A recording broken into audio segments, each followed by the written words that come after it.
Ahora sí, buenos días a todos. Seguimos entonces con las sesiones, esta primera sesión donde tenemos varios participantes. Yo creo que es una sesión, bueno, primero el que no me conoces, yo soy Benigno Rostón, soy director de tecnologías del Sergas. Bueno, aprovecho para daros la bienvenida, aunque yo lo he hecho fenomenal Fernando, y espero que disfrutéis de esas agradables jornadas que yo creo que son tremendamente interesantes. Y os decía que ahora tenemos una mesa que yo creo que es importante, que es la mesa de las empresas tecnológicas. ¿Por qué digo es importante? Porque pues muy probablemente, lo estamos comentando ahora, tienen una visión pues más, o sea, pragmática, técnica de cómo abordar pues todas estas cuestiones de seguridad y de ciberseguridad. Muy probablemente además sea una visión complementaria a la nuestra. Tenemos a 5 empresas que además yo les agradezco en nombre de las 6 que son patrocinadores también del evento. Al final, bueno, estos eventos se hacen también con el apoyo de la gente que patrocina, y por eso podemos estar todos aquí. Por lo tanto, también un agradecimiento a ellas y al resto de los colaboradores. Y decía que es importante ver su visión porque como habéis visto en la presentación anterior, pues esto está lleno de dificultades. El entorno sanitario, la verdad es que tenemos una red muy grande de elementos conectados. Estamos en una transformación digital en donde cada vez más abrimos esa red a más agentes y a más lugares. Comentaban en la anterior sesión el tema de los equipos electromédicos, que un marcapasos está conectado y dando información a nuestros servicios de salud, y debe ser así. Los profesionales se conectan desde casa. A los pacientes les hemos dado la oportunidad de no solo consultar sus datos de salud en aplicaciones móviles o en portales de salud, sino ellos mismos de introducir información. Y tenemos la robótica ahí, efectivamente, equipos que ya no solo diagnostican de la mano de un profesional, sino que hacen intervenciones quirúrgicas con un profesional a distancia. Y bueno, todas estas redes y todos estos elementos hay que protegerlos, ¿no? Y también decíamos que pues, ocurren ataques preocupantes. Yo también tengo la teoría de que, por lo menos en España, yo creo que estamos haciendo las cosas bien, pero también es cierto que tenemos una ventaja: somos sanidad pública, el delito un ataque contra nosotros es un delito grave, reputacionalmente no es algo bueno para quien lo hace. A lo mejor hackear una red del gobierno y ir contra él pues está muy bien, ir contra la salud de las personas no es tan bueno, y difícilmente se obtiene un recurso económico, ¿no? Aquí, como tengamos que hablar con la interventora para pagar un rescate de un hospital porque tiene los datos encriptados, va a ser que cuando lleguemos ya estamos en la siguiente década, ¿no? Entonces, bueno, muy probablemente esto también está jugando un poco a nuestro favor, pero da miedo, ¿vale? Yo sacaba ahora una de las noticias que habían salido hace poquito de los israelitas, que son así muy imaginativos. No sé si lo visteis, salió una vez que se inventaron un virus, ellos construyeron un virus para inyectarlo en los equipos electromédicos y que las imágenes de pulmón de pacientes sanos apareciesen con cáncer, y los radiólogos lo veían y pensaban que los pacientes tenían cáncer, ¿no? Entonces, bueno, yo creo que es insisto, un entorno en el que tenemos que estar muy pendientes de hacer las cosas muy bien, y yo creo que las empresas nos pueden enseñar, ¿no? En esta mesa lo que hemos adoptado, porque son empresas, presentan sus productos, sus estrategias, que dediquen 12 minutos a presentarlas, y después abrimos un turno de preguntas. Espero no tener que preguntar yo nada, porque seguro que se os ocurren muchas cosas a vosotros, ¿no? Entonces yo ya no quiero hablar más, voy a ir dando paso a todas ellas. Y el primero que nos va a hablar es David Núñez Escobedo, que es responsable de Preventa de Oracle en España para todos los temas de seguridad. Lleva, desde su juventud, desde los 19 años, en este tema de las TIC, lleva ya unos cuantos años también en Oracle, y lo que nos quiere dar un repaso de cómo su tecnología está permitiendo gestionar los ataques y y minimizar los riesgos en todo lo que es acceso a datos insisto, en su entorno, en su tecnología, ¿no? Entonces le damos paso a David para que nos cuente la estrategia de Oracle en estos temas. Buenos días, muchas gracias a todos por perdonar un segundo, que tengo un tiempo muy limitado, no estoy acostumbrado y tengo que poner un cronómetro. 12 minutos para mí es muy poca cosa. Bueno, lo primero de todo, daros las gracias a todos. Como sabéis, llevo 13 años en Oracle, siempre centrado en temas de seguridad. Y bueno, puedo hablar con bastante conocimiento de causa de muchas cosas de seguridad que hacemos en Oracle. No solo nos dedicamos a seguridad del dato, también nos dedicamos a otras áreas, pero dado el tiempo que tenemos, prefiero centrarme solamente en cosas que son muy evidentes para vosotros. Voy a empezar muy brevemente repasando, ¿no? O sea, en los medios empezamos a ver cosas que tienen que ver con la seguridad.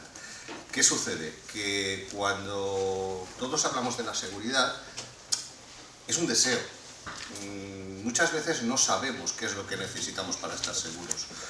Probablemente en una zona agraria bastante aislada, pues igual la gente no cierra la puerta de su casa, porque ¿para qué?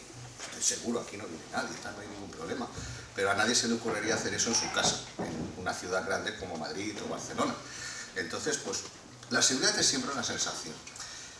En las empresas, en las organizaciones, ya tenemos metodologías para saber si estamos seguros o no estamos seguros.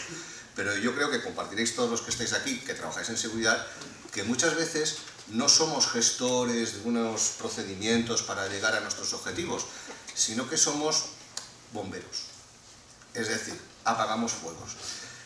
Cuando la señora López ha hecho el comentario de las empresas, de los países más ciberseguros del mundo, fijaros, me ha llamado la atención que ha citado a Estonia.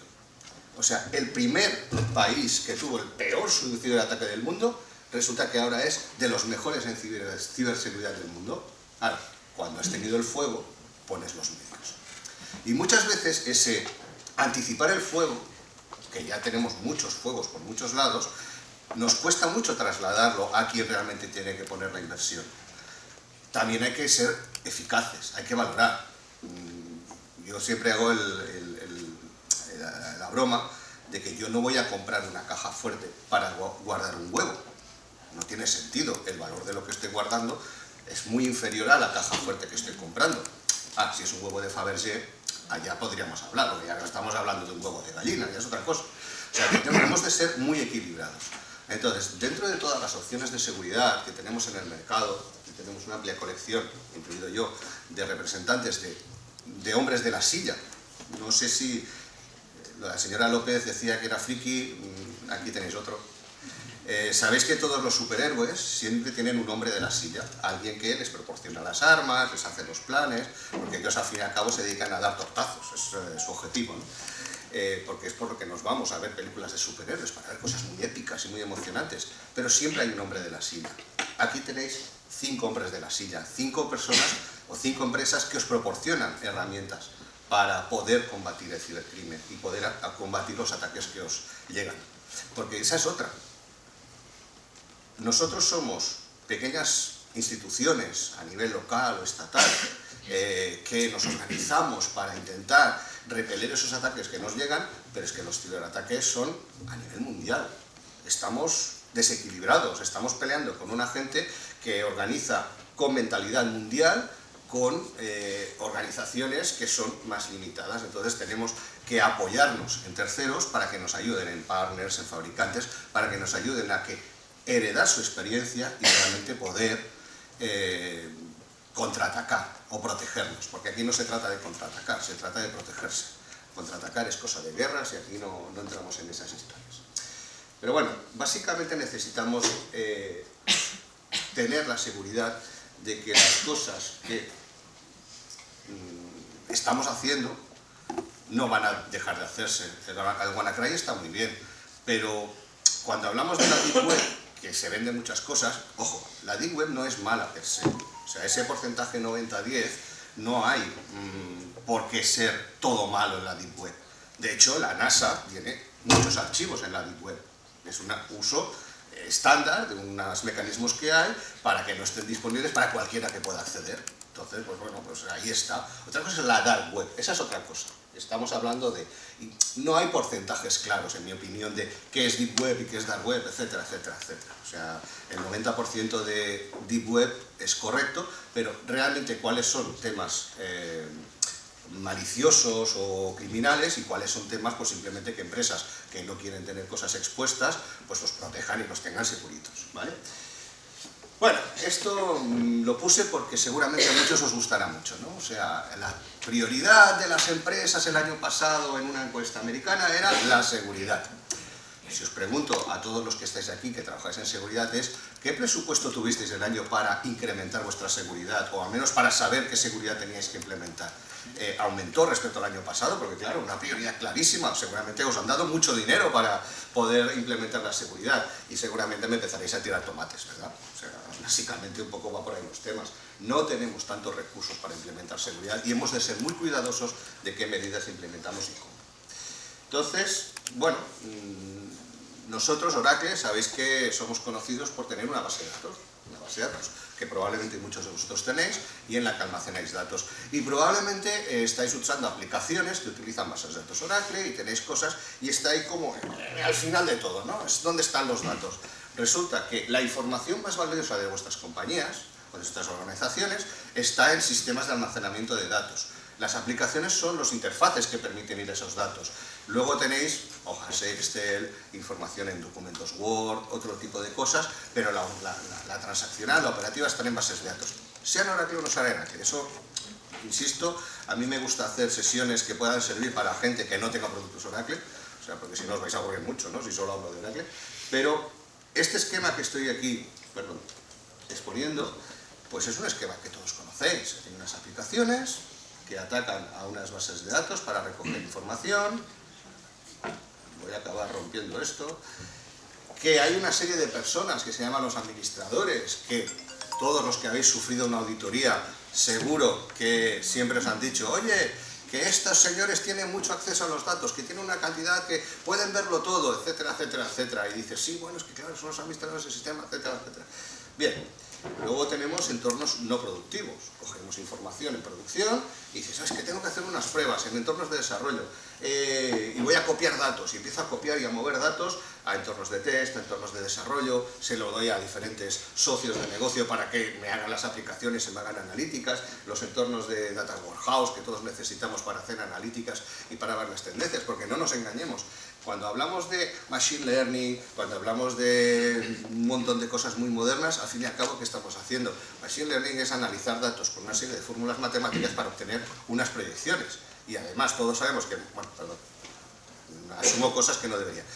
Los algoritmos de Machine Learning no son famosos por entregar siempre los mismos resultados. Es decir, tú puedes aplicar un algoritmo de Machine Learning a una serie de datos y te da un resultado, y lo vuelves a aplicar y te da otro.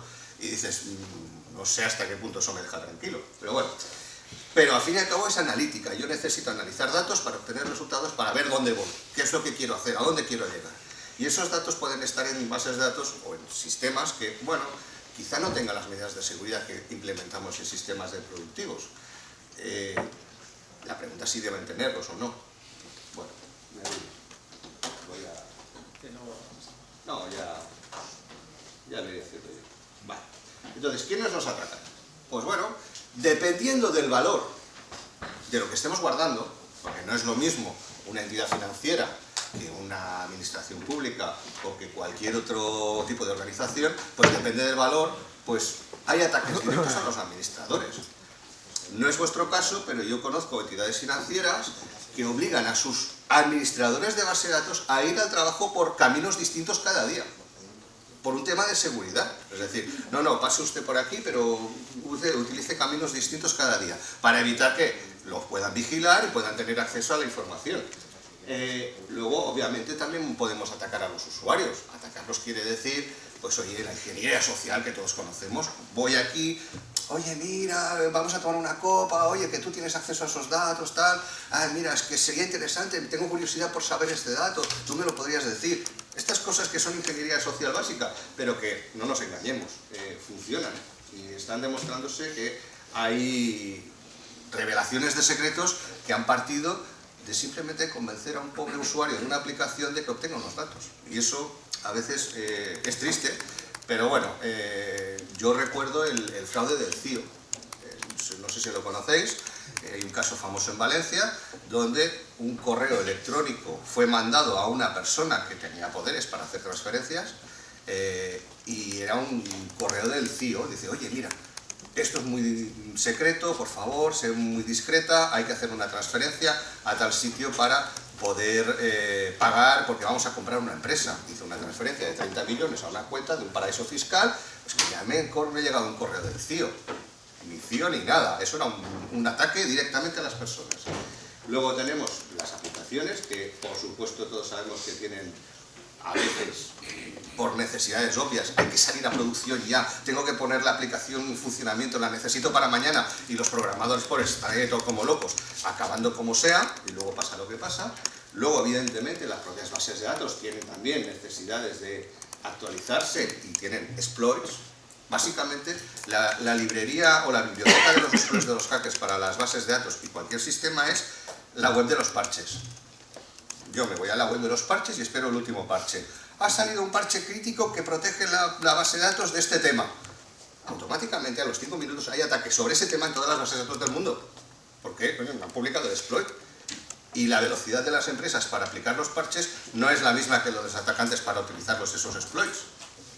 ¿O alguno de vosotros tenéis las bases de datos actualizadas en el momento que sale el parche? ¿A qué no? Yo conozco compañías que tardan hasta 6 meses en aplicar parches críticos. No os digo ya un parche que arregla una funcionalidad, parches críticos de problemas de acceso, un problema de proceso, no tiene que ver la tecnología aquí. Otra cosa es ya saltarse las bases de datos, es decir, que el camino de acceso, los ficheros, si no los cifras, están ahí. Entonces, pues si alguien coge, dice, no, la base de datos no me interesa, yo me voy directamente al fichero con el sistema operativo, me llevo el archivo y ya está. Y ya lo tenemos. Entonces, ya voy a ser muy rápido porque se me acaba el tiempo, ya sabía yo que esto iba a ser complicado.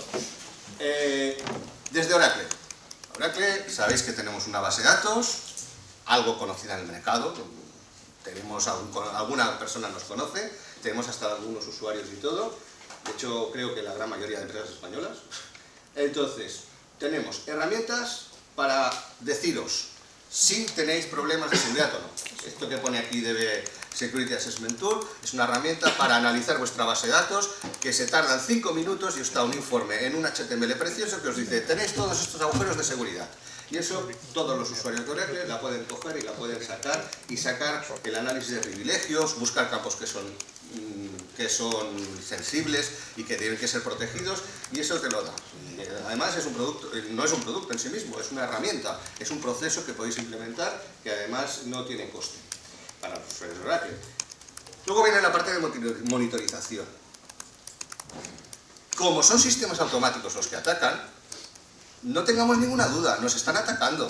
Si es que da igual, es que es un sistema automático que va probando IPs como locos por todo el mundo. Entonces, el problema muchas veces de lo que nos pasa es que no sabemos lo que está pasando. Una de las grandes debates que tengo con las personas a las que yo suelo visitar es, pero bueno, ¿sabes quién está entrando con tus datos? ¿Sabes quién está accediendo a la información? Bueno, sí, no, bueno, no hay monitorización, no sabemos. Tenemos una cantidad, todos los sistemas del mundo generan logs, generan información que te dice, en mi sistema está pasando esto. Y a veces tenemos problemas. Primero, por volumen, porque es imposible de verlo todo, y segundo, porque no tenemos herramientas adecuadas. Hay herramientas adecuadas. No voy a decir nombres porque esto tiene que valer para bases de datos, cualquier otra base de datos. Usad herramientas adecuadas para monitorizar lo que está pasando en vuestros sistemas, tanto en los de datos como en las aplicaciones, como queráis, pero monitorizadlo, porque así sabréis si realmente os están atacando o no. ¿Y por qué? Porque igual tenéis cosas que pensáis, esto no le va a interesar a nadie, y resulta que os están entrando y os están llevando los datos. Y el problema es que no lo sabéis, y ese es el problema grave. Por otro lado, si queréis, también podéis poner barreras a los accesos, podemos controlar qué está pasando, podemos saber lo que está entrando y lo que está saliendo y analizarlo todo desde un solo punto. También podemos usar sistemas automáticos para mover datos productivos a entornos no productivos.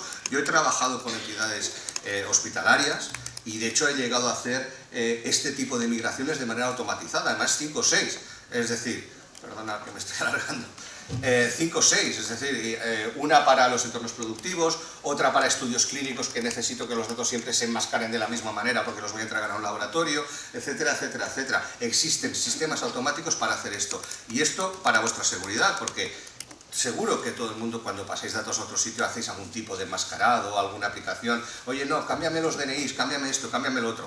Bueno, pues lo tenemos. Y hay sistemas que permiten hacerlo de manera automática una vez hecho la implantación. Lo que sucede es que muchos de estos sistemas no solo es hacerlo, es que también tenéis que organizarlos para hacerlo. Y por eso vais a necesitar pedir más presupuesto y tenéis que explicarlo bien. Es decir, por ejemplo, el cifrado. El cifrado es una herramienta para que cuando almacenéis la información pues no sea legible si alguien la coge y se la lleva fuera de los canales habituales. Pero, por ejemplo, la segregación de funciones. No tiene ningún sentido que el señor que gestiona la segregación de funciones sea el mismo que utiliza la base de datos y que es el administrador. Por tanto, ya tenéis un papel nuevo ahí que crear. Y eso os cuesta y es un esfuerzo. Nosotros os podemos ayudar con las herramientas. Somos el hombre de la silla. Pero vosotros sois los superhéroes que tenéis que trabajar con esto. Y tenéis que organizaros. Y luego... Ya termino. Y estos son soluciones. Por supuesto... Voy a estar por aquí estos días, si alguien tiene interés en entrar más en detalle en alguna de estas, encantado de saludarlos, y solo terminar con el cloud, la cloud, como queréis decirlo. Nosotros, siempre me gusta, desde que salió en diciembre, hubo un artículo de analítica ficción, sabéis que los americanos son muy sensibles a la analítica ficción, y salió un artículo que decía, ¿por qué Amazon debería comprar Oracle? Sabéis que Amazon es el proveedor cloud número 1 del mundo. Y de repente unos analistas en Estados Unidos dijeron, no quiero que nadie interprete esto como un posible rumor, no hay nada. Amazon no va a comprar Oracle. Pero salieron artículos, son muy divertidos, que dicen, ¿por qué Amazon debería comprar Oracle? ¿Y sabéis por qué? Por la seguridad de nuestra nube. Porque las medidas de seguridad que Oracle tiene en la nube, que ha llegado tarde, todo el mundo lo dice, pero claro, a veces para hacer las cosas bien hay que llegar tarde. Y ya el mercado está reconociendo que a nivel de seguridad no hay otra nube como la de Oracle. Y encima tenemos productos gratuitos incluidos en esta nube que os permiten analizar todos los problemas de seguridad de manera automática y con alertas que os puedan salir en estos entornos, ¿vale? Y muchas gracias por el tiempo que me habéis dado. Estaré aquí para contestar cualquier pregunta y durante estos días. Y nada más, muchas gracias a todos los que habéis dado estos minutos.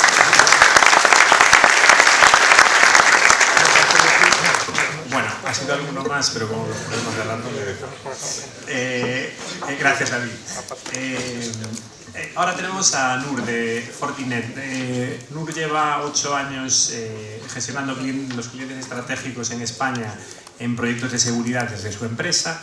Y como os comentaba, que es una preocupación de todos, lo que él quiere abordar en estos 12 minutos es precisamente la problemática y las dificultades que hay con todo el tema de ciberseguridad, no solo en las redes IT, sino también en las de OT y en las de IoT.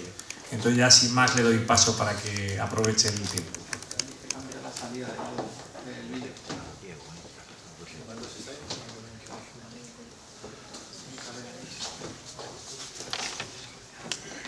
Bueno, voy aprovechando el tiempo. Muchísimas gracias al foro, por la Xunta, por todos los que habéis organizado este evento, y estoy encantado de estar aquí con vosotros. A ver si ya conseguimos. ¿Se oye por aquí? Perfecto. Bueno, yo soy de moverme un poco, ¿vale? Porque si no nos dormimos. A ver si coge el vídeo.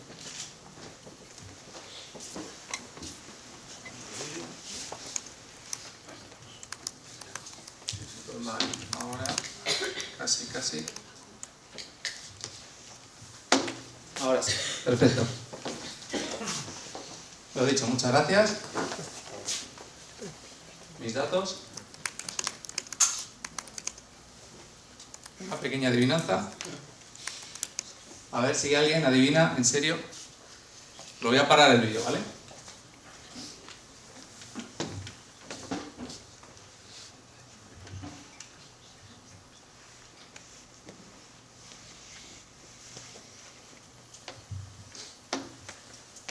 ¿Qué pensáis que es eso?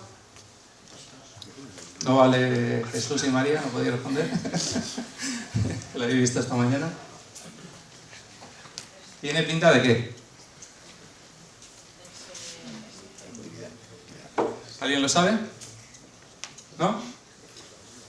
Voy a avanzar.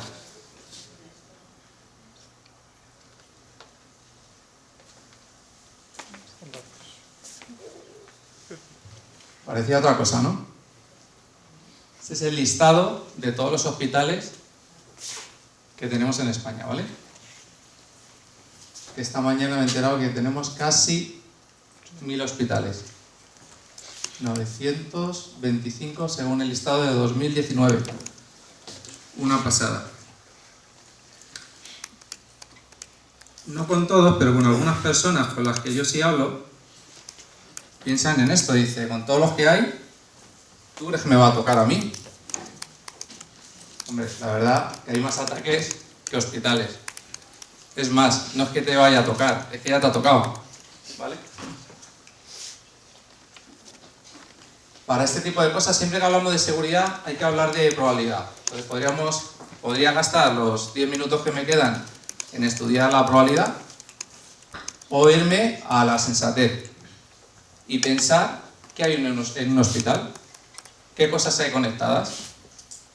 En todas las charlas que doy siempre acabamos con el mismo lema, que es elemento conectado, elemento hackeado. Es así, cualquier cosa conectada es probable de hackearse. Hace ya mucho tiempo en las farmacias de los hospitales están usando soporte digital, herramientas, software para ayudar al personal sanitario. La distribución de esos medicamentos, como sabéis, yo que he estado un par de años trabajando en un hospital, se usa la bala desde hace muchísimo tiempo, que es un sistema neumático. En algunos hospitales normalmente es a papel, sale en planta, coges en papel, lo avisa al médico, ciertas cosas lo tiene que aprobar el médico, otras cosas no, pero incluso ya hay por los pasillos elementos conectados para distribuir la medicación. Medicación un poquito más seria, volvemos a conectarnos, ¿vale? Dices, bueno, el software sobre todo, lo de siempre, ¿no? Está actualizado, nos fiamos. Ayer por la noche empecé a mirar algunos programas de farma, conocía ya algunos porque llevo mucho tiempo en este sector, pero digo, bueno, hace tiempo que no miro, voy a mirar qué hay. Y me he puesto al principio a tapar ahí el nombre del fabricante, por no dejarlo mal, pero en realidad cualquier fabricante, incluido Fortinet, tiene que actualizarse por parches de seguridad. Pero es que además, lo he dicho, ¿para qué lo voy a quitar? Si el propio fabricante me permite actualizar mi sistema en una página no cifrada, fijaros si esto es seguro. El software que está gestionando la farmacia me permite actualizarse desde una página que le puedes meter lo que quieras, porque no está cifrado. Además, por el otro lado, tenemos el contrario, o el usuario, que tampoco se fía. Que coge y lo de siempre, ¿no? Dice, oye, hija, mírame a ver si ha llegado mi comida.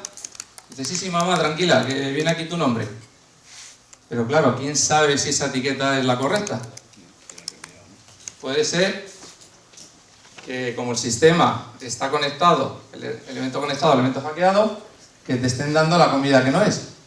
En este caso se ve que es una niña, tiene buena pinta, pero hay otros casos en los que no. Tenemos un paciente hipertenso con, no sé, 220 de sístole. Bueno, vamos, que en cuanto le pongas un poquito de sal, te lo cargas y ya es una cosa más seria, ¿vale? Y luego además, siempre la culpa, ¿quién la tiene? Los de siempre, ¿vale? Ha habido bastantes casos, también en España, ¿vale? Pero tenemos más elementos conectados, tenemos ascensores. También es importante, si te dejan colgado en un ascensor y se está muriendo la persona, también es importante. Hay algunos sistemas de estos industriales, sistema de aire acondicionado, todo lo que es industrial, ascensores, hay un montón de cosas, sistemas de barreras físicas que tienen algo de protección, como es este caso. Esto es de una charla que di de Smart Cities. Es un sistema industrial que gestiona el control semafórico. Ese fabricante en concreto sí que tenía algo de protección, pero es bastante habitual que esos sistemas industriales incluso te encuentres el password publicado en internet, ¿vale? Normalmente coges el nombre del sistema, pones en Google el nombre del sistema y el password, la palabra password, y normalmente te encuentras en ese tipo de sistemas industriales la contraseña. Más sistemas conectados. Más sistemas conectados. Me ha gustado mucho el vídeo de la primera participación. Nos acercamos más al paciente.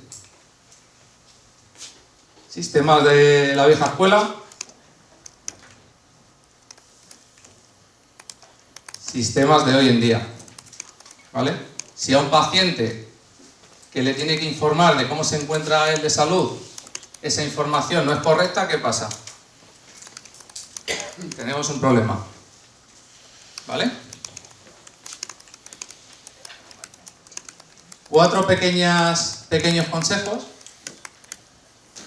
que damos desde Fortinet. Identificar activos, clasificarlos y priorizar el valor.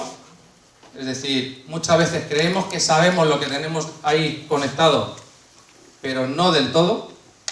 Fortinet os puede ayudar a hacer un inventario, una auditoría de esos dispositivos, de esas Internet de las cosas conectadas, identificarlos, clasificarlos, monitorizarlos. Segmentar la red es importantísimo. Tenemos que dar por hecho que nos la van a colar. Tenemos que dar por hecho, porque si no lo das por hecho no vas a estar preparado. Entonces, una vez que lo das por hecho y dices, bueno, pues divide y vencerás. Por lo menos que no sea todo. Porque a veces entran por un sistema de ascensores. A mí me ha pasado, no voy a decir nombres, nunca lo digo, muchos de vosotros lo sabéis. Me ha pasado en España un sitio que nos hemos tirado 6 meses durmiendo muy poco. ¿Vale? Y al final ha sido una videocámara. ¿Por qué la videocámara nos estaba generando problemas? Porque tenía suficiente memoria RAM. Cualquier cosa que genere sesiones te la puede liar. ¿Vale? Evidentemente, analizar tráfico, buscar amenazas, vulnerabilidades. Y una cosa muy importante, que son proyectos que estamos haciendo con algunos de vosotros, que es control de acceso.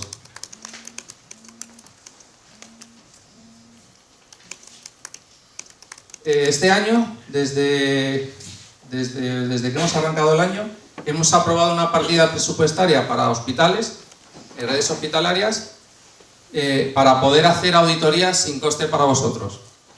De esa manera vamos a ayudar a que personal que sí que lo tiene claro, pero que tiene que convencer a alguien más arriba, poder, dentro de proyectos hospitalarios, equipamiento médico, construcción de nuevos hospitales, etcétera, etcétera, poder convencerles de que guarden una pequeña parte del presupuesto del proyecto para ciberseguridad. Y hablamos de proyectos, no los de toda la vida, proyectos de infraestructuras TI y demás, hablamos de proyectos sanitarios puros.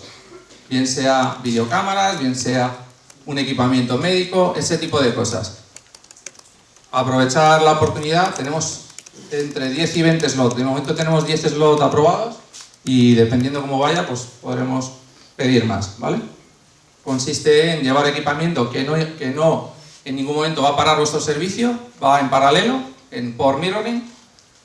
Hacemos duplicación del tráfico y ponemos sondas y demás para que no afecte en ningún momento el servicio del hospital y de esa manera poder recoger qué hay, qué está pasando, cómo se están atacando, etcétera, etcétera, etcétera. Y daros un diseño, una arquitectura de seguridad.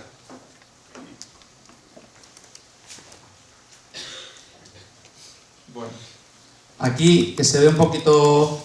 Nosotros desde Fortinet tenemos un compendio de soluciones que trabajan entre sí, como es el control de acceso, tenemos NAC, tenemos SIEM, tenemos dispositivos cortafuegos tanto convencionales como industriales, para intemperie tenemos Wi-Fi, tenemos switches, tenemos endpoint, tenemos EDR, todo ese tipo de soluciones, wifi, bueno, no sé qué me queda más. Un montón de cosas. Al final, más que tener de todo, lo importante de esto es que hemos diseñado una estrategia de seguridad, una arquitectura que llamamos Security Fabric, que lo que permite es hacerlo como lo hace el malo. El malo ya no te ataca en un monovector, en un pendrive, sino que entra por el correo electrónico, entra por la cámara, entra por la página web, entra por el ascensor, entra por el software de la farmacia, por ese tipo de cosas, y al final termina en otro vector. Nuestro portfolio de seguridad lo que permite es tener una visibilidad, monitorización extremo a extremo, que permite también seguir el rastro, y si no lo paro en un sitio, lo paro en otro, y aquello que pueda detonar y desconocido, lo comparto en el resto de vectores. Y de esa manera, incluso sistemas que no puedo parchear, como por ejemplo son equipamientos médicos que llevan detrás Windows XP, puedo hacer un virtual patching, puedo de alguna manera proteger esos activos. Y nada más, muchísimas gracias.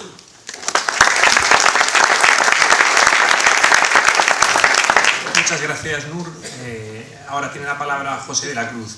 José, mientras que se va cambiando ahí el ordenador, os ha dado un poco su currículum. Es director técnico de Tredmicro.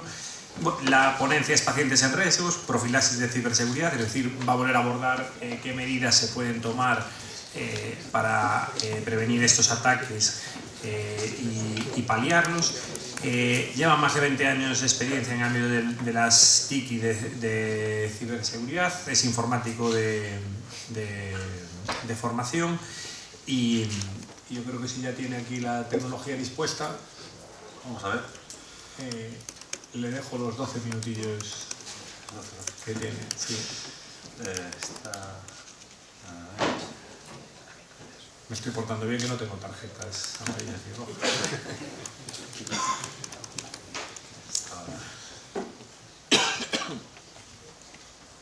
Cosas del director. ¿Cómo quiere funcionar esto?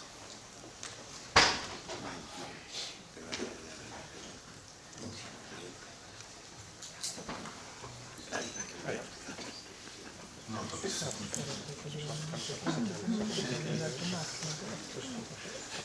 Muy bien, pues nada, muchas gracias. Cuando hablamos de proteger el dato, que es precisamente de lo que estamos tratando ahora mismo, para mí el paciente riesgo en este caso sería el dato. Me gustaría precisamente centrarme en la protección de datos desde el punto de vista de protección de la infraestructura que lo aloja, la infraestructura que utilizamos para manipular ese dato. Y cuando hablamos de entornos de ámbito sanitario, se produce una situación un poco particular. Desde el punto de vista tecnológico, desde el punto de vista de arquitectura, tenemos una arquitectura híbrida, donde combinamos, por un lado, un entorno IT, donde tenemos pues, un entorno tradicional, como el que podemos tener en cualquier oficina del mundo. Tenemos servidores, tenemos puestos de trabajo, tenemos quizás dispositivos móviles. Tenemos además comunicaciones que interactúan no solamente a nivel interno, sino con Internet, recibimos correos electrónicos, y además con otras sedes. Y lo combinamos con un entorno OT, un entorno que podríamos decir casi industrial.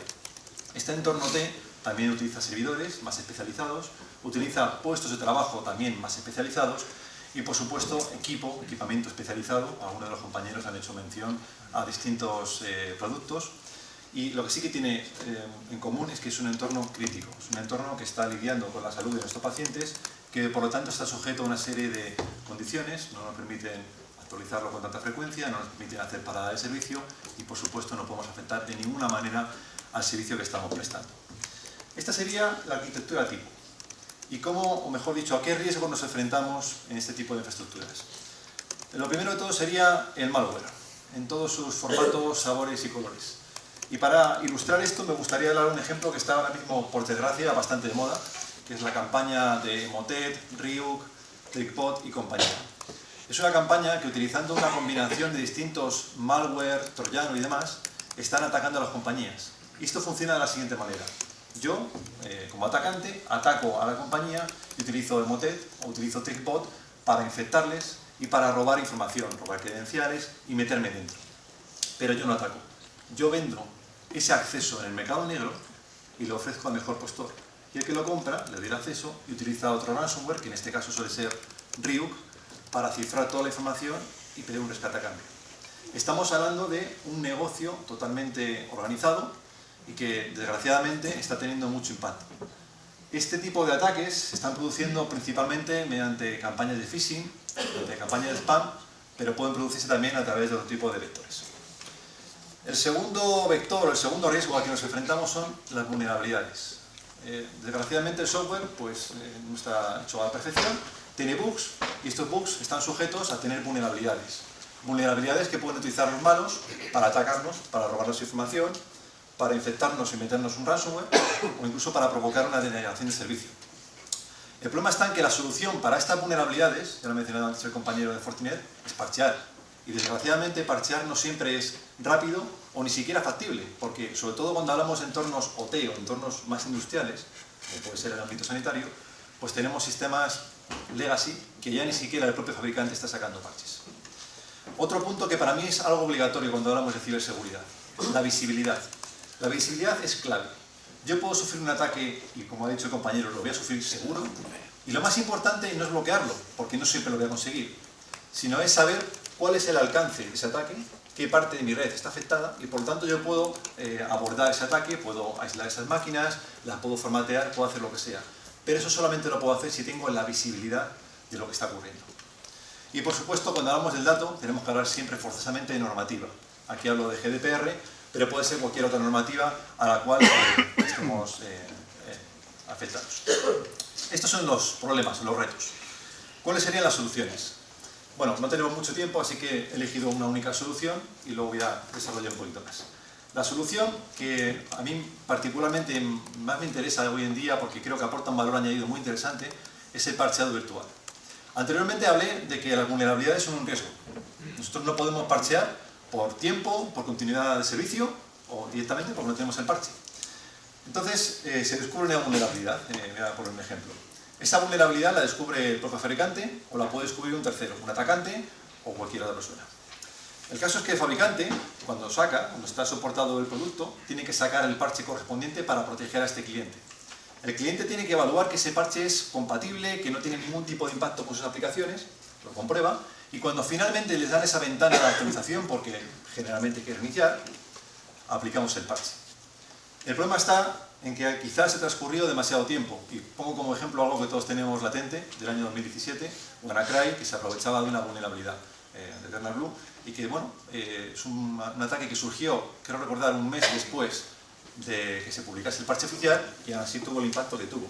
Pero no solamente en mayo del año 2017, sino muchos meses después continuarán apareciendo ataques que se aprovechaban de dicha vulnerabilidad. De hecho, les doy un dato.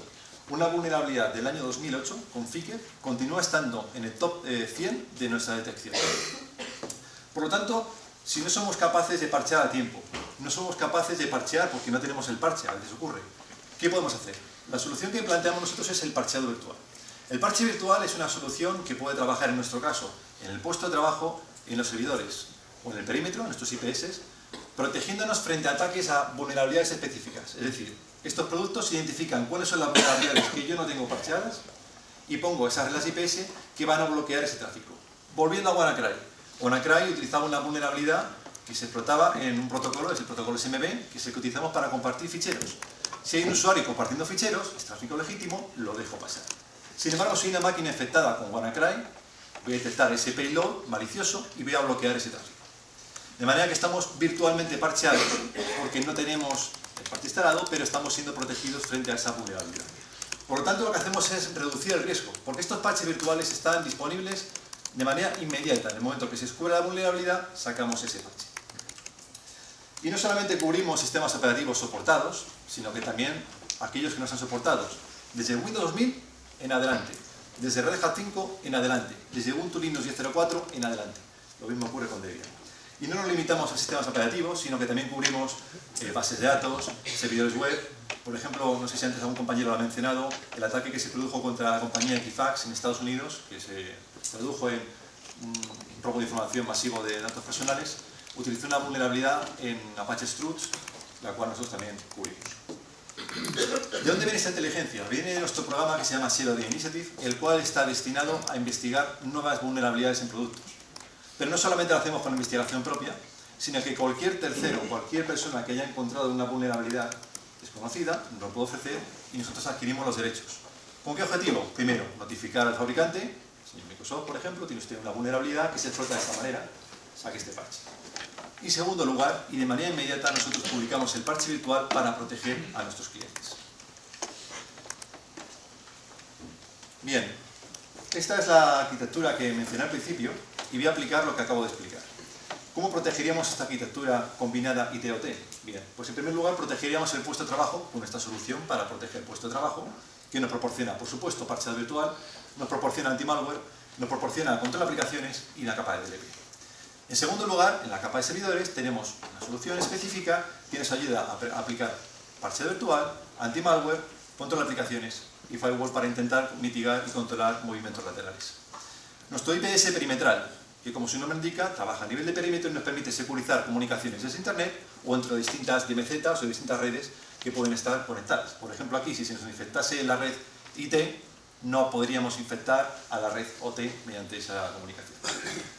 Y tenemos hardware específico en una joint venture que hemos hecho con Moxa para proteger entornos OT. Tenemos un firewall que permite segmentación y además permite aplicar políticas de parcheado virtual, análisis de comportamiento, inventario, y tenemos lo mismo a nivel de IPS, un pequeño IPS que podría trabajar a nivel de PLC. Y ya para concluir, me gustaría comentar algo que creo que es lo mejor que puede tener una compañía, que es un caso de éxito. El Servicio de Salud de las Islas Baleares confió en nosotros hace tiempo y puso su seguridad en nuestras manos para, mediante nuestra tecnología, ayudarles a proteger frente a los casos que acabo de mencionar y bueno, creo que lo estamos haciendo bastante bien. Muchas gracias.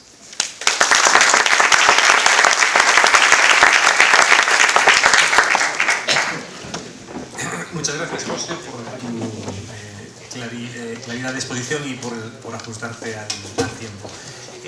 Bueno, ahora vamos a hacer un cambio aquí de perfiles.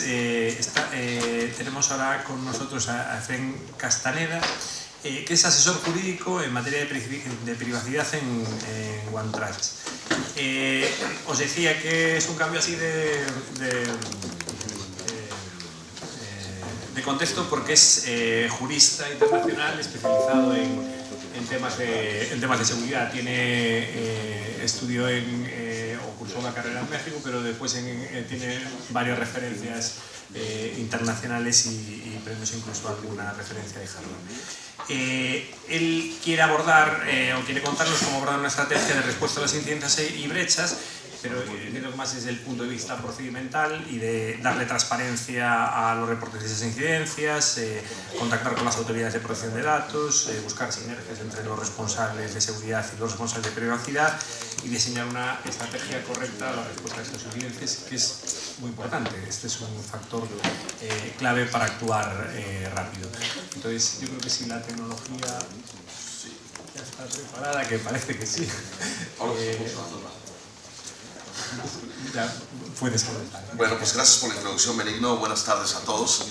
Yo efectivamente voy a exponer desde un punto de vista distinto al que han estado exponiendo mis colegas. Ellos hablaron de sistemas proactivos o de sistemas de reacción en torno al entorno integral de la redundancia, con sistemas específicos para reaccionar a crisis ocasionadas por incidentes de seguridad. Mi presentación está enfocada a la reacción más que a un sistema proactivo, pero también tiene un efecto preventivo, aunque sea un sistema de reacción, y es la gestión de incidentes y de brechas de seguridad, cuando estas brechas resultan en una fuga de datos personales o en algún otro tipo de violación a datos personales, a la confidencialidad, a la integridad o a la disponibilidad de los datos. La presentación la voy a brevemente, a ver, demasiado que decir y muy poco tiempo para decirlo, el mismo problema que hemos tenido todos. Quiero hablar de la transparencia en el caso del reporte de incidentes, la importancia de la transparencia. Probablemente a la agencia española no le guste mucho porque esto les ocasionará más trabajo, pero al final del día es en pos de la economía digital y de la economía de mercado que tenemos en la Unión Europea. Segundo, quiero exponer lo que hay que tener al tanto, lo que hay que tener en cuenta cuando se van a reportar incidentes y brechas. Obviamente no es fácil y tiene repercusiones. Y les voy a proponer un diseño de una estrategia como lo hacemos nosotros en OneTrust. Nosotros vendemos el producto, pero también lo utilizamos internamente para nuestra propia cumplimentación normativa y para gestionar cualquier tipo de incidentes. No todos los incidentes tienen que reportarse, pero todos los incidentes tienen que registrarse. Eso lo indica el artículo 34 34.5 de la RGPD. Bueno, pues esto ya lo han hablado, mencionaron Equifax, pues claro, ¿no? Los incidentes, mientras son mayores y mientras más grandes son las compañías, los medios los publican de manera más detallada y más extensa. Yo creo que todos o la mayoría aquí nos hemos familiarizado con ese tipo de ataques que pueden ser, ninguno de esos pertenece al sector salud, voy a llegar a eso en un momento, pero bueno, todos estos son ataques internos accidentales o ataques internos intencionales, ataques externos intencionales. Pueden ser errores del personal o puedes comprar tu propio incidente, como le pasó a Marriott en su caso. Ellos no, los atacaron, ellos compraron un sistema que había sido atacado previamente, entonces pues adquirieron su incidente. Obviamente, bueno, pues todo esto requiere una respuesta pronta. En el caso del sector salud en Portugal, una de las primeras sanciones emitidas por una autoridad de protección de datos fue en contra de un hospital, un conocido grupo hospitalario en Portugal, porque tenían medidas de seguridad muy pobres en las que pues todo el personal a grandes rasgos podía entrar y ver todos los expedientes de los pacientes independientemente de su especialidad o independientemente de su rol como doctor o como administrador del sistema en el hospital. En dicho caso, bueno, pues por el pobre manejo, tanto proactivo como reactivo a la situación, el hospital fue sancionado con 150.000 euros. No pudo haber sido mayor, obviamente, la multa pudo haber llegado al 4% del retorno anual total, dado que son datos sensibles los que están involucrados. Sin embargo, por la colaboración del hospital, pues la sanción se redujo.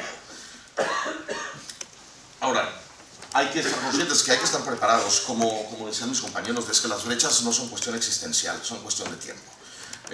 Todos vamos a sufrir una brecha en algún momento, independientemente del tamaño de la organización o del número de personas involucradas o del número de clientes que tenemos o de pacientes, en el caso de hospitales. Estar preparado ha mostrado ser una buena idea, ya que obviamente la confianza es algo básico, de ahí nuestro nombre, OneTrust, es algo básico en el mundo digital, en la economía digital. Si sufres una brecha, probablemente vas a perder la confianza, y si no la reportas, vas a perder doblemente la confianza de tus clientes o de tus pacientes. Ahora, las empresas que de manera proactiva están preparadas para hacer frente a una crisis, normalmente sufren una cantidad menor de ataques a aquellas que no están preparadas, 74% menos frente al 89% entre el 2017 y el 2018. Obviamente los registros se hacen menores, ya que el tipo de impacto no necesariamente resulta en un reporte directo a la autoridad. Sin embargo, los registros deben permanecer. Y bueno, pues los fallos al sistema, cuando uno tiene estrategias y está dispuesto y listo a cumplir con todos los principios de seguridad, confidencialidad, integridad y disponibilidad de la Ley de Protección de Datos, eso reducirá en un número pues bastante considerable los ataques que van a recibir o los errores internos que van a generarse en brechas y en fugas de datos personales. Normalmente se piensa, claro, reportar una brecha es contraproducente, ¿no? Porque pues, el daño reputacional puede ser bastante grande. Sin embargo, tengo un par de ejemplos en los que es evidente que no necesariamente tiene que ser así. Obviamente requiere diligencia. En el caso de la ICO, en el Reino Unido, 66% de los incidentes reportados no culminaron en una sanción porque pues, había diligencia suficiente de las partes involucradas. En el caso específico de España, me parece que hasta octubre del año pasado habían 527 notificaciones de incidentes, para mí muy pocas.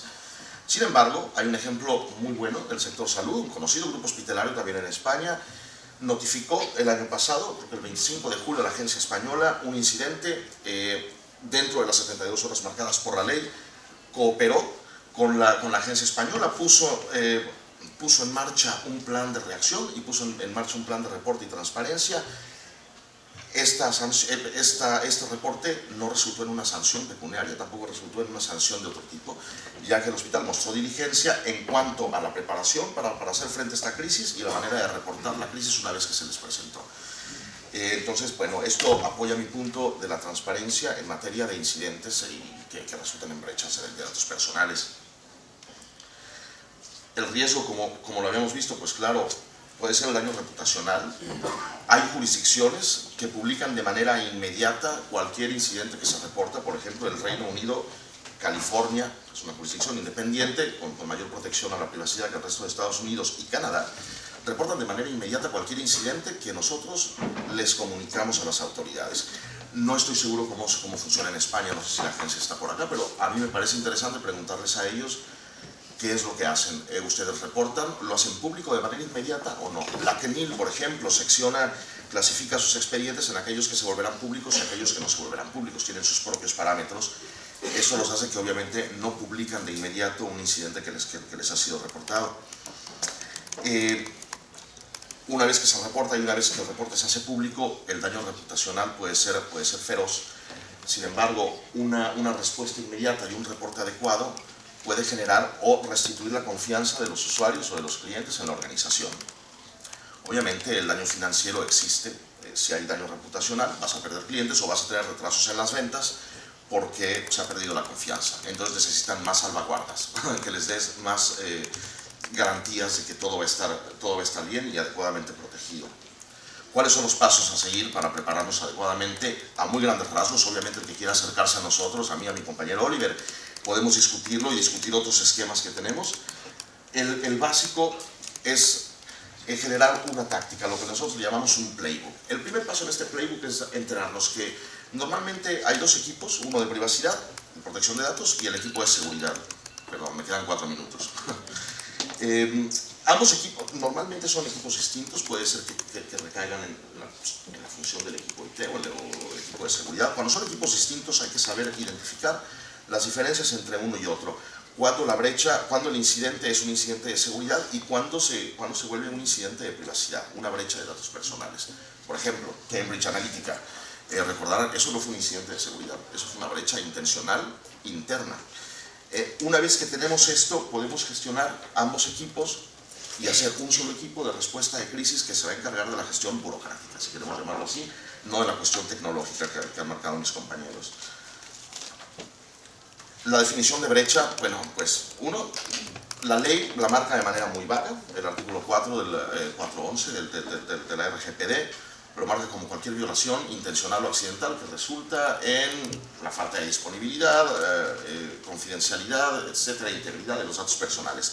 Al final del día, depende de cada empresa o depende de cada organización, de lo que te dedicas. Seguramente para un hospital una brecha de seguridad es muy distinta que para nosotros.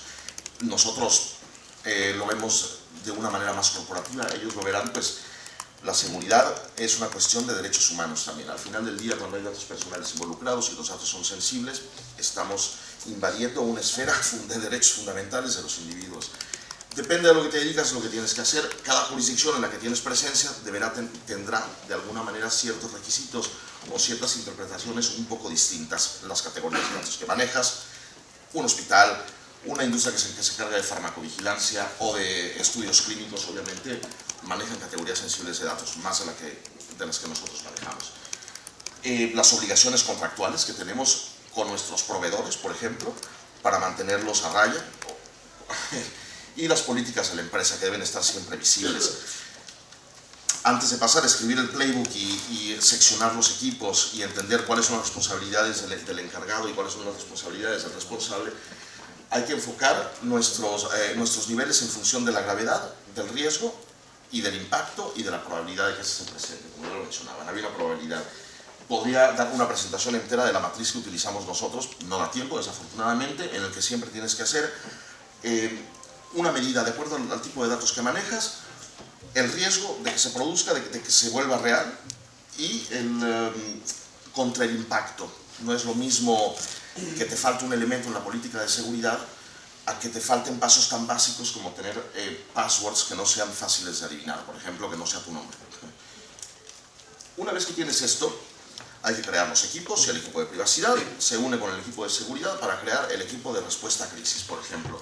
Cada uno de los equipos debe ser y responder al rol que jugamos en el tratamiento de datos. Si somos responsables, entonces, bueno, pues hay una gran gama de obligaciones que tenemos, mucho más amplia que la de los encargados del tratamiento de datos. Tener los registros actualizados, por ejemplo, a pesar de que los encargados lo tienen que hacer, es obligación del responsable estar al tanto de que esto sucede. Control de proveedores, obviamente le toca al responsable. Mecanismos de notificación, el cual debe detallar en qué punto se debe notificar algo, obviamente atendiendo a lo que dice la ley, son 72 horas. Dentro de esas 72 horas tienes campo de acción suficiente para determinar si hay que notificar y en qué momento hacerlo. los requerimientos contractuales y legislativos, obviamente, todos los encargados que nos presten servicios, que también están sujetos a brechas, pues deberán tener obligaciones marcadas en un contrato para que sea más fácil, para que sea más transparente el reporte frente a la autoridad y para que sea más fácil controlar y reaccionar a las crisis una vez que el incidente sucede. Y, bueno, obligaciones adicionales que pueda haber dependiendo de las diferentes jurisdicciones en las que tenemos presencia o de distintos sectores que hay que calibrar un poco. Algunas consideraciones que hay que tener internacionales son los plazos distintos que hay para la notificación: 72 horas en la Unión Europea, 24 horas en Estados Unidos, 24 horas en el proyecto de ley de Indonesia, que me parece muy poco, y 30 días al año en Australia. O sea, tienes todo el año básicamente, puedes seccionarlo en 30 días para reportar todos los incidentes que has sufrido. Una vez que tienes todo esto, hay que fortalecer la organización. La formación es algo indispensable. En el caso de los hospitales públicos, la formación es obligatoria por el Esquema Nacional de Seguridad, del Real Decreto 3 del 2010. Entonces, pero caray, si estamos hablando del sector salud, aunque sean hospitales privados que no estén sujetos de manera obligatoria al ENS, probablemente sea buena idea implantarlo, porque es bastante detallado y los controles están bastante granulares para poder seguir un esquema proactivo y un buen esquema de reacción a incidencias. Finalmente, hay que documentar absolutamente todos los incidentes que tenemos, independientemente de si ellos van a ser reportados o no a la Agencia Española de Protección de Datos o a cualquier otra agencia de protección de datos en otros países donde tengan presencia. Nosotros tenemos recursos disponibles gratuitos, básicos, lo que llamamos Playbook, el manual de tácticas. Pueden descargarlo en nuestro sitio de internet. Si quieren acercarse a nosotros y conocer más a profundidad el módulo que tenemos de incidentes y brechas, por favor, no duden de hacerlo conmigo, con mi compañero Oliver. Me pueden contactar por correo o en persona. Y tenemos eventos alrededor de Europa o alrededor del mundo gratuitamente, más de 250 al año. El último que hice yo fue en Barcelona, en Privacy Connect, pero seguramente los tendremos en Galicia también, los tendremos en Madrid. Entonces, pues, bienvenidos. Es cuestión de registrarse. Y pues muchas gracias por su atención. Gracias, Efraín. Pues abordamos la última ponencia. Carlos Andrade, que es responsable de ciberseguridad de la zona sur de IECISA y que lleva 30 años en IECISA y 25 en proyectos de seguridad. Tiene una presentación para hablarnos de los desafíos de la ciberseguridad en la interconexión en entornos complejos. Volvemos a abordar la misma problemática desde otra perspectiva de otra empresa, de cómo hacer seguros los entornos de IoT y la propia red de IT.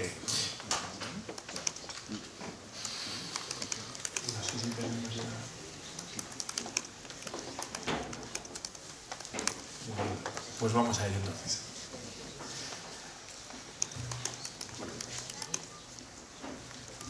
En primer lugar, yo soy técnico. El 95% de mi tiempo lo gasto en trinchera, así que me veréis muy nervioso porque no suelo hablar delante de gente, ¿vale? Bueno, comunicaciones. Yo vengo fundamentalmente de comunicaciones y seguridad. Durante muchos años han estado juntos y, bueno, más o menos en los últimos años me he dedicado más a la ciberseguridad. Y quiero comentaros eso, qué entender por un entorno complejo, o sea, por qué antes las cosas eran más fáciles que ahora, cuáles son los principales desafíos que vemos, que bueno, que la verdad es que todos ellos han contado ya algo al respecto. Y por último quiero hablaros un poquito del SOC, desde cómo se puede gestionar todo ese volumen de información que se está gestionando estos días. Bueno, en un primer modelo el modelo más simple que siempre hemos tenido eran los usuarios internos, los sistemas de información y, bueno, más o menos llegamos a poner un firewall que los separaba. Separábamos los sistemas de información de quién era la gente que lo consumía. Después vino Internet para que fundamentalmente los usuarios internos pudieran salir, pero poco a poco se le dieron al ciudadano esas posibilidades de ver la información que tenía.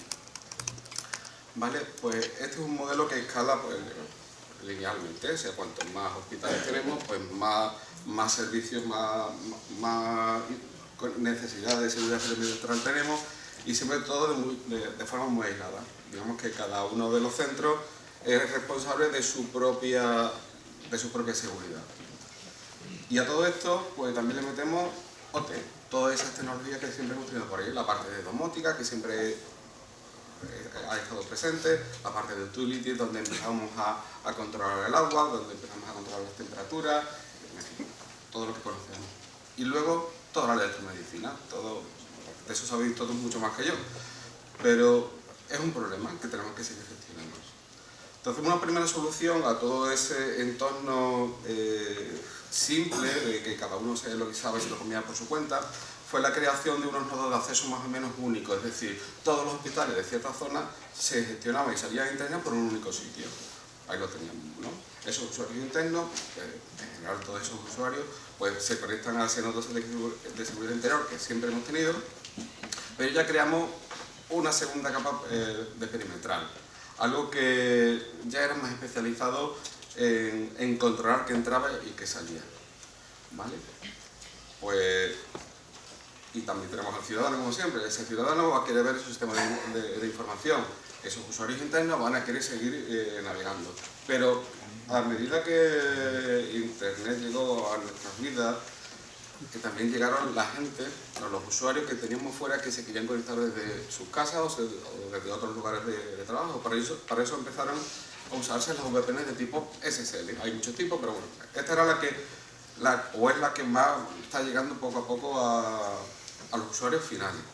Al igual que esos usuarios finales que teníamos, que podían ser nuestros o no, teníamos las empresas colaboradoras, ¿vale? Es posible que tengamos muchas empresas que colaboran con nosotros en el desarrollo de aplicaciones, en la consulta de información, 50.000.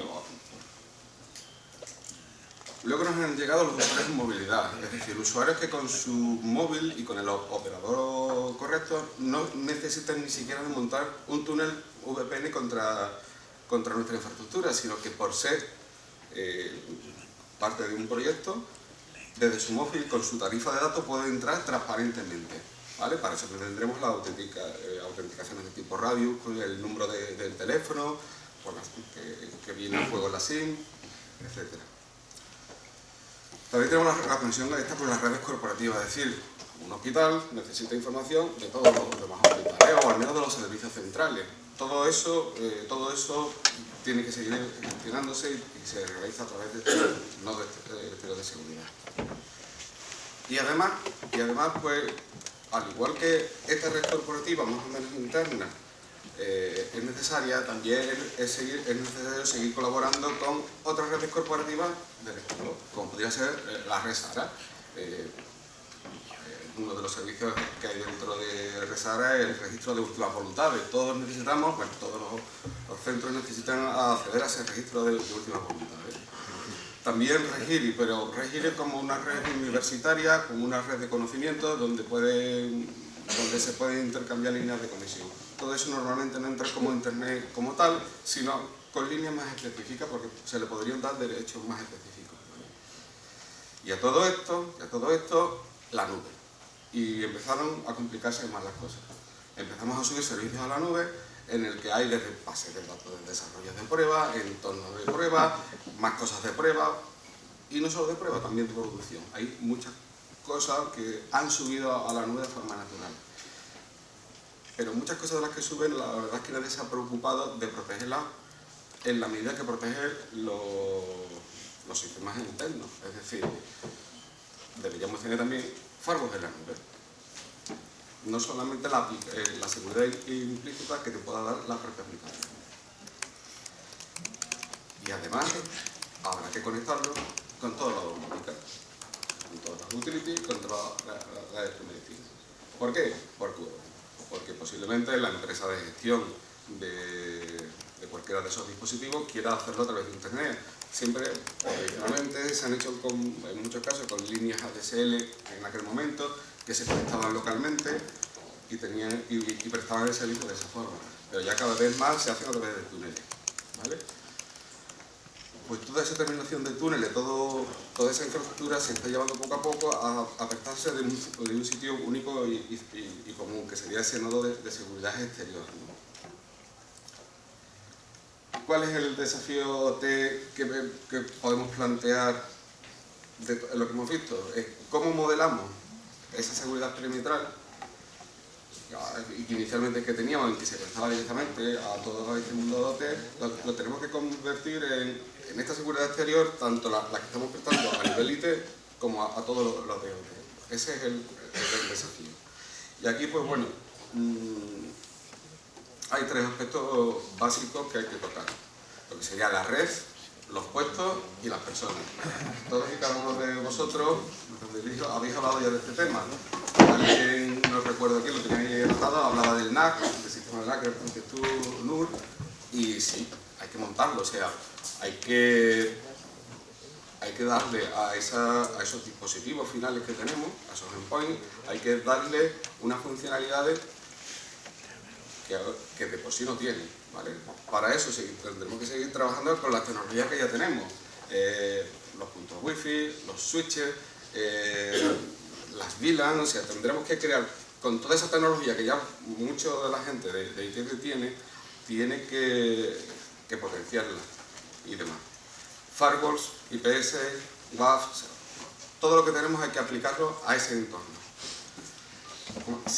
También todos ellos han comentado, sobre todo Tres Micro, que se dedica a eso en mucha medida, hay que tocar los puestos, ¿vale? Los puestos no siempre pueden ser parcheados, para eso tenemos las medidas de eso del parcheado virtual.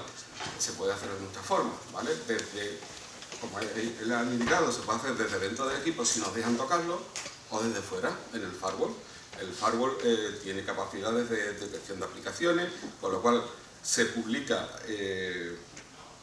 la detección de esa vulnerabilidad y automáticamente el firewall, en un tiempo de 1 hora, 2 horas, en el tiempo que se desarrolle, automáticamente ya la está aplicando de forma natural.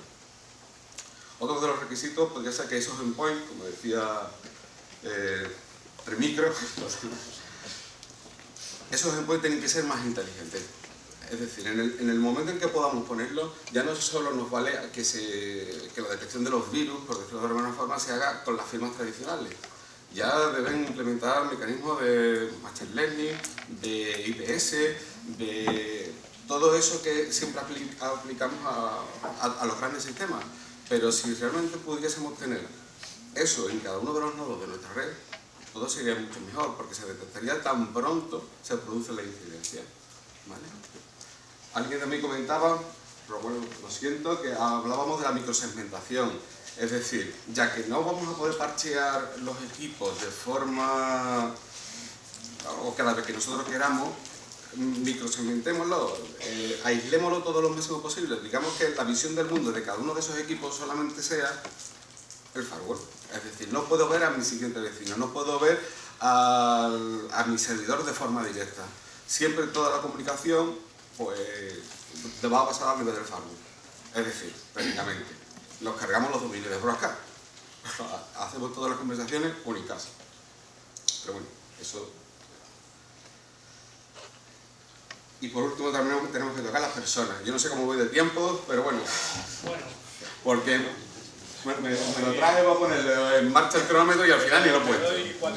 4 minutos, pues bueno, todavía me quedan mitad. Las personas, lo más importante es las personas hay que concienciarlas. Yo creo que el vídeo que ha puesto doña Mar López es brutal. O sea, eso conciencia, quieras o no, a todo el que lo ve. Y la concienciación no solamente es al médico que está allí, la concienciación va desde arriba de todo, de la capa de dirección, que tiene que ser consciente de lo que tenemos o de lo que se le puede avecinar, al técnico de mantenimiento, a la limpiadora. O sea, a la limpiadora, que es más fácil conectarse a la wifi y escuchar el Spotify o la wifi del hospital, y además un Spotify que es una APK que se la ha bajado de un sitio que no es ni de pago y tendrá virus. O sea, hay que concienciar de arriba abajo y en eso hay que invertir, sí o sí, porque realmente esa formación que hay que inculcar va en beneficio de todos nosotros. Pero bueno, muchas gracias por ese vídeo, es lo único que le puedo decir, porque de verdad que, aunque no sea mostrarlo, es un acierto. A la Agencia de Ciberseguridad Europea, que es la que lo ha hecho. Pues, sí. Bueno, y también el último aspecto, normalmente la gente de que viene de OT suele tener poco conocimiento de esta tecnología de información. Son gente muy experta en sus temas, pero que poco a poco ha ido adquiriendo responsabilidades con IT. Hay que invertir en informarnos, ¿vale? Hay que darle ese conocimiento de todo lo que hay.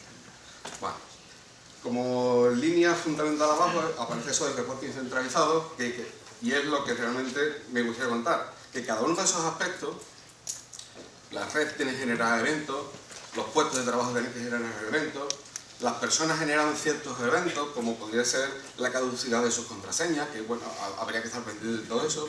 Todos esos eventos de seguridad hay que recopilarlos y almacenarlos y procesarlos, sobre todo procesarlos. Y ahí es...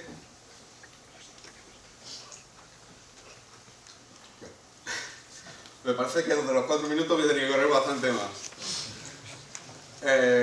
Todos estos entornos que hemos comentado hay que protegerlos.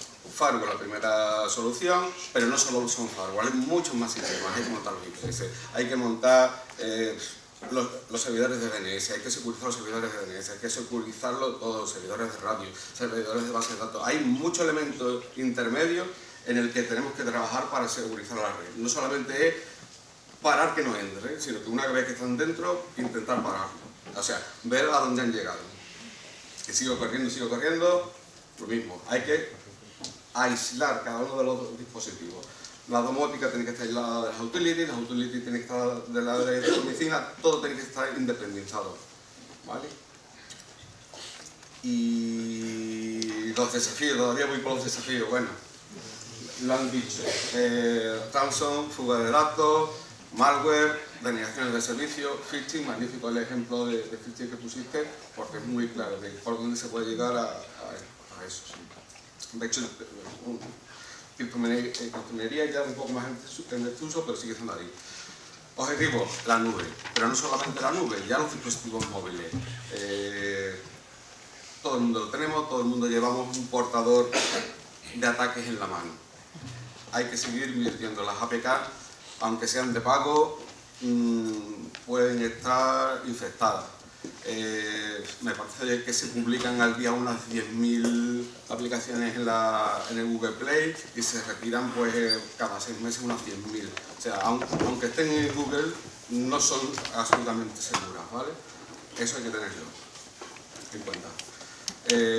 Los dispositivos conectados, bueno, lo que estamos viendo, ya no solamente son los variables, ya no solamente son los dispositivos de electromecánica, todo hay que estar en ese. El factor humano, el phishing, es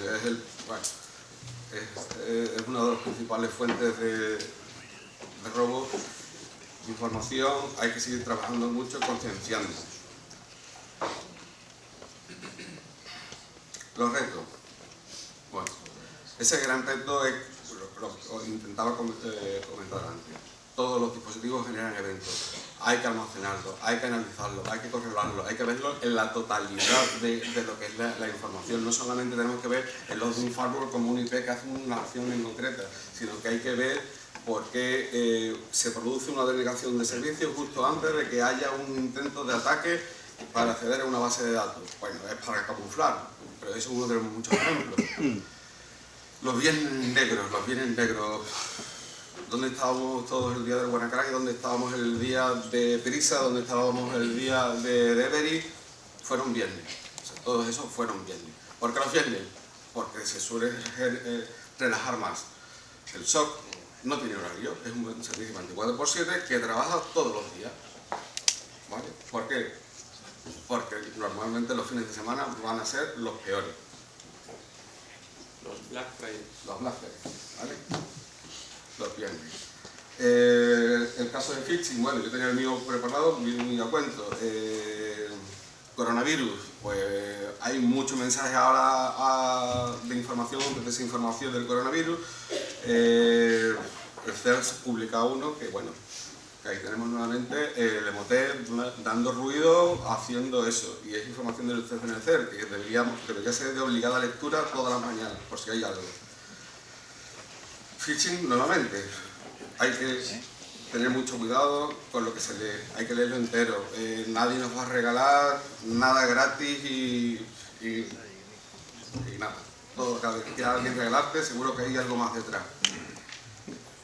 Y el SOC, bueno, era lo último que quería contar y bueno, no, de verdad. Un minuto, pues bueno, el SOC. Somos los responsables de analizar toda la información que se está cruzando para arriba abajo, para relacionar esos eventos. Hay niveles servicio, hay gente que se dedica solamente a analizarlo, tenemos grupos de compañeros que se dedican a empaquetar esa información para poder analizarla más en conjunto. Tenemos buscadores de nuevas amenazas. No solamente hay que hacer conciertos de que te están entrando, bueno, de hecho, han entrado. Ahora lo que hay que encontrar es hasta dónde han llegado. ¿Vale? Alguien comentaba de que la Deep Web ya no se vende la infección, sino que lo que se están vendiendo es la puerta de acceso. Yo te vendo la puerta de acceso y tú ya lo infectas con lo que tú quieras. Pues bueno, muy posiblemente todos tengamos ya algo dentro, ¿vale? Hay que empezar a buscarlo con otros ojos, asumiendo que nuestro grado de madurez no es que evitar que entren, sino están, vamos a buscar. ¿Cómo? Nuevamente, análisis de log, herramientas de tipo SIEM que permiten corregir todo eso.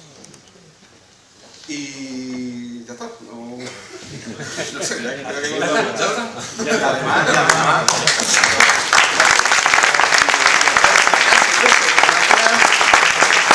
por si acaso tenía otra preparada por meter más cosas por si me sobraba tiempo, pero bueno.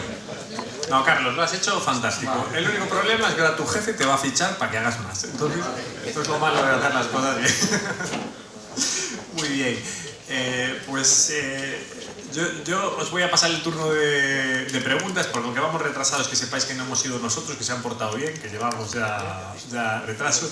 Por si acaso si queréis ir haciendo alguna y pensándola, yo antes les voy a dar 3 preguntas aquí para ponerles deberes, a ver si se mojan un poco, que son fáciles, porque solo se contesta. Es una pregunta, contestar con una respuesta. Ya sé que me vais a decir que la seguridad es un tema integral, que hay que apostar por todo, hacer una inversión general, pero sí que de vuestra perspectiva, a mí me gustaría que, y además no se va a enfadar nadie, aunque nos saquéis alguna vergüenza, a mí sí que me gustaría que de vuestra perspectiva dijeseis cuál es nuestra mayor debilidad, cuál es lo que entendéis que puede ser nuestra mayor amenaza como sector sanitario, nuestra mayor debilidad como sector sanitario, en el tema de seguridad. Nuestra mayor amenaza, porque habéis sacado, que ya lo he dicho yo, muchos ámbitos de actuación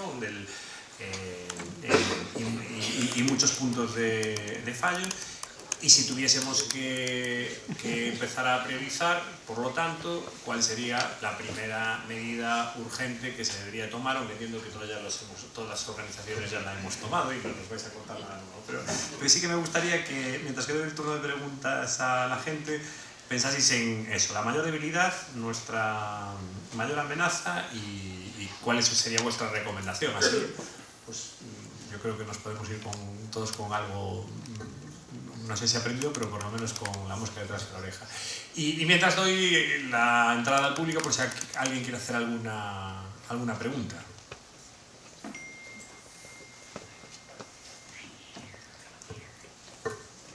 Bueno, parece que todo ha quedado claro, o que están esperando la respuesta esta de las mías. Entonces, ¿alguno quiere contestarla? Pues si queréis lo hacemos por el orden que hemos ido participando. A ver, cuando hablas de debilidad y de amenaza, hay un punto. No todos vais a tener ni las mismas debilidades ni las mismas amenazas. O sea, cada uno tendrá las suyas. Eso es como las cabezas, ¿no? Cada uno tiene su gorro. En mi opinión, yo creo que una de las cosas que deberíais sobre todo reforzar es la analítica de lo que está sucediendo en vuestros sistemas. Creo que lo hemos dicho todos. Lo que necesitáis sobre todo es saber, es tener mecanismos para saber lo que está pasando en vuestros sistemas.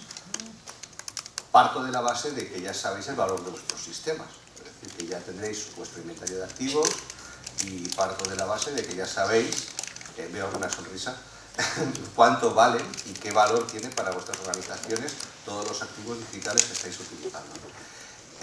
Como eso ya lo sabemos, o deberíamos saberlo, ¿qué está pasando en esos sistemas? O sea, no esperéis al incendio. poner medios antes. Es decir, dejemos de ser bomberos y empecemos a ser, ¿cómo lo diría? Dejemos de apagar fuegos. Cuando haya que hacerlo se hará, porque tenemos la experiencia y todos tenemos que hacerlo.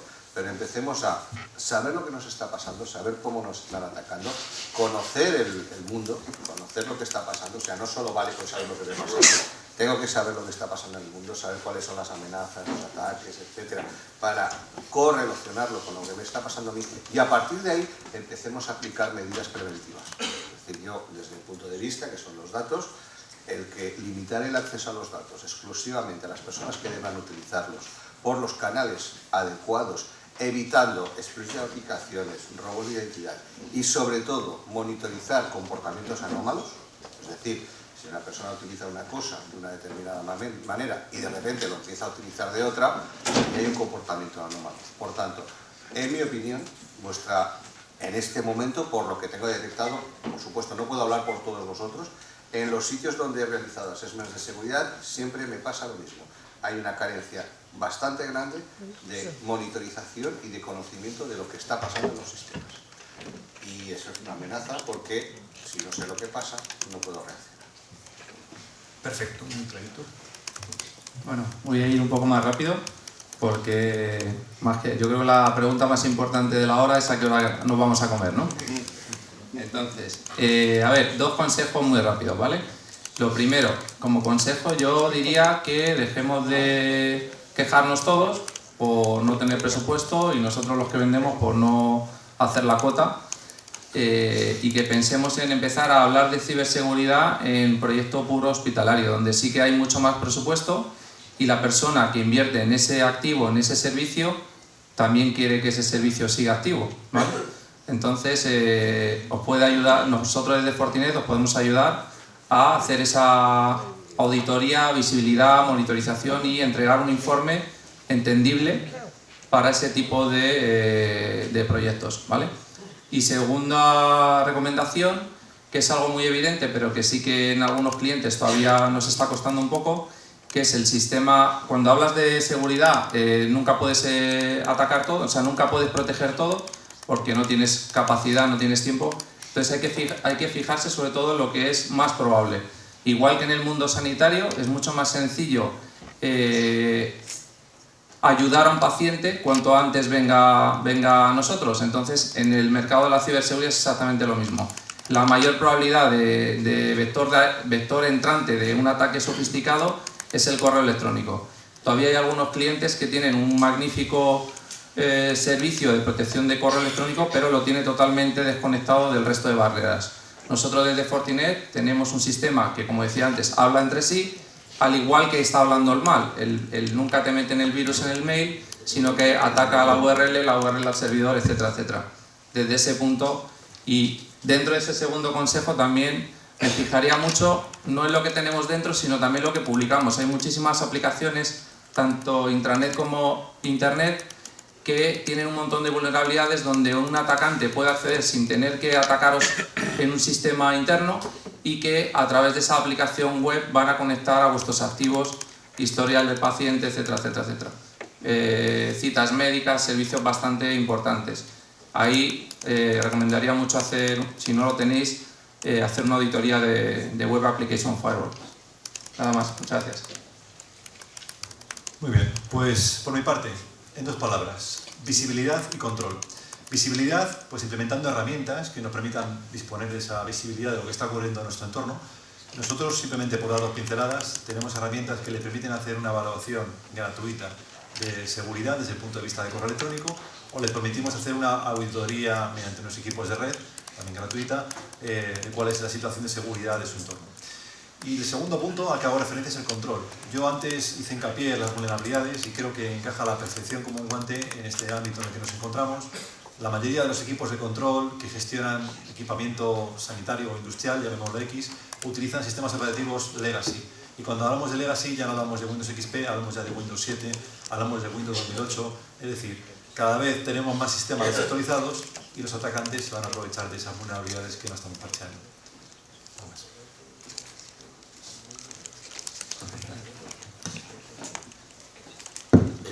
Sí, yo para ser breve también, yo creo que las mayores debilidades, la mayor amenaza aquí es el factor humano. Obviamente, claro, hay amenazas digitales y tecnológicas muy graves, pero la más simple, la más básica y la más llana es el factor humano y son los accidentes. Darle clic a un email con phishing, que cada vez se vuelven más sofisticados.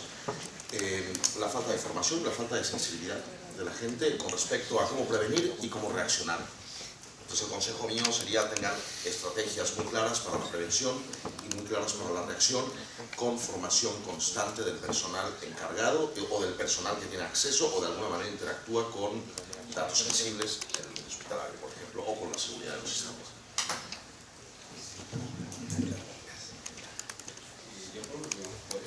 Simplemente,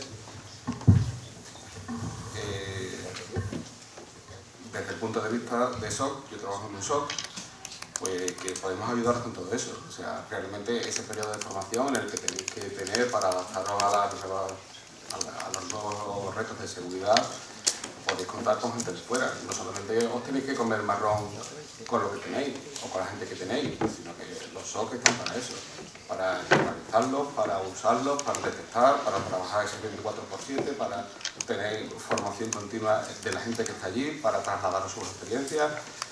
La mejor forma de aprender realmente es sufrir un ataque, que se aprende un montón después, pero en ese momento lo pasa fatal. Y bueno, yo acabo pronto. Está perfecto. Me han resumido la mesa, con lo cual